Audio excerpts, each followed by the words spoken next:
Parliament ఎన్నికలు దగ్గర పడటంతో బీజేపీ పసుపు రైతులతో రాజకీయాలు చేస్తోందని Nizamabad rural MLA doctor Bhupathi Reddy మండిపడ్డారు.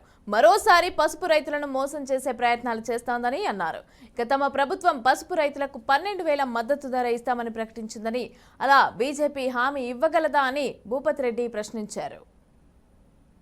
ఎంఎస్పీ ఇప్పుడు మేము చెప్పినాం, కాంగ్రెస్ పార్టీ పసుపుకు 12,000 రూపాయలు మినిమం సపోర్ట్ ప్రైస్ ఇస్తామని చెప్పినాం. మీరు అట్లా చెప్పండి, కేంద్ర ప్రభుత్వంలో ఉన్నారు కదా.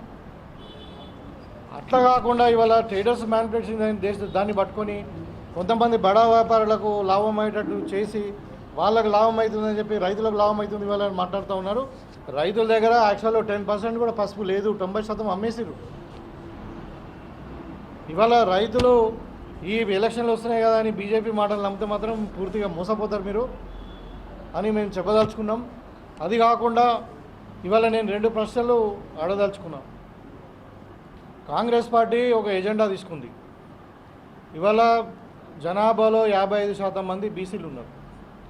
వాళ్ళ జనగణన చేయాలి, వాళ్ళ స్థితిగతులు ఏంటిది, మరి వాళ్ళ ఎడ్యుకేషన్ స్టాండర్డ్స్ ఏంటి, వాళ్ళ రెగ్యులర్ మంత్లీ ఇన్కమ్ ఏంటిది, మరి వాళ్ళకి ఇండ్లు ఉన్నాయా, ఉద్యోగాలు ఉన్నాయా, వాళ్ళ స్టేటస్ ఏంటి తెలుసుకోవడానికి ఒక బీసీ సెన్సెక్స్ను కాంగ్రెస్ పార్టీ డిమాండ్ చేస్తుంది.